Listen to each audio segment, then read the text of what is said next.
Ring the bells that can still ring. Forget your perfect offering. There's a crack in everything. That's how the light gets in. These words by Leonard Cohen remind us of something we often forget.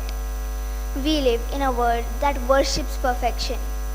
Perfect grades, perfect photos, perfect performances, perfect lives.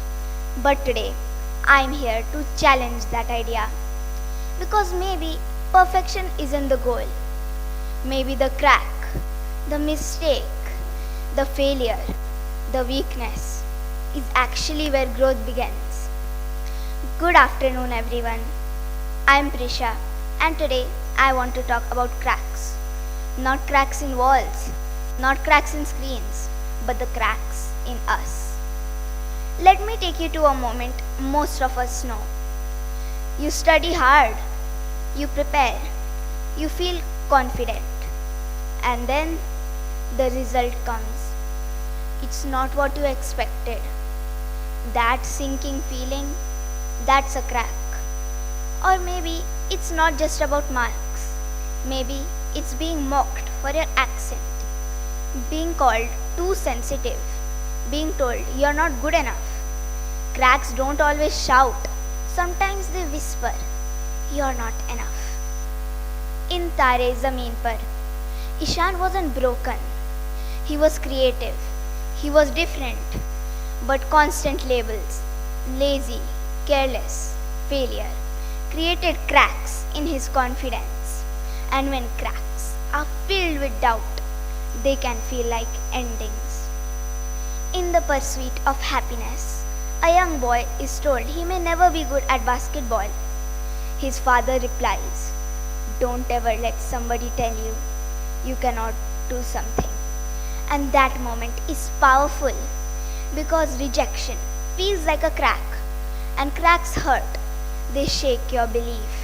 They test your confidence. They make you question yourself.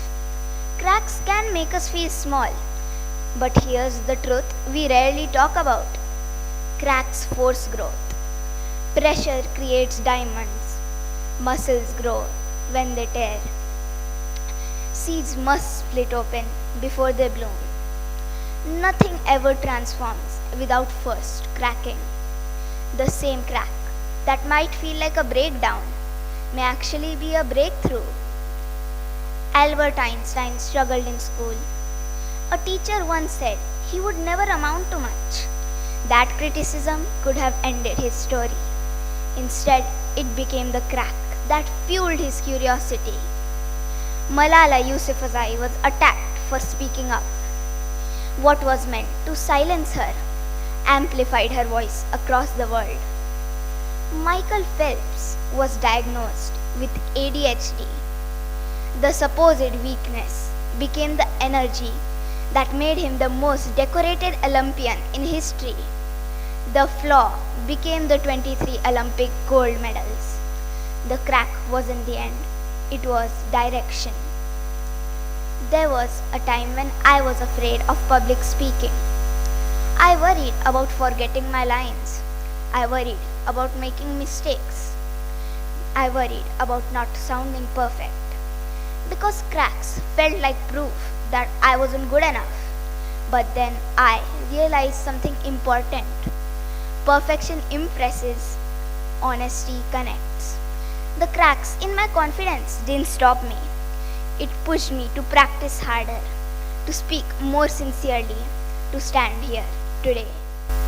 Sometimes the crack doesn't ruin your story, it writes it. So what if we stopped hiding our cracks? What if instead of saying, "I failed," we say, "I'm learning"? What if instead of asking, "Why me?" we ask, "What is this teaching me?" The light that enters through cracks isn't wisdom. It isn't comfort. It is wisdom. It is strength. It is empathy. Cracks don't make you weaker. They make you deeper.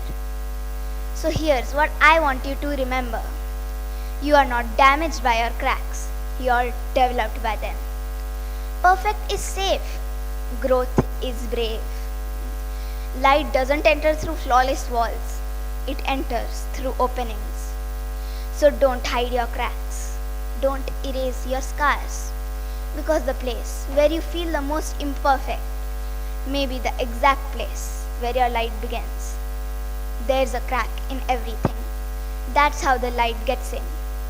So let it in and let it shine. Thank you.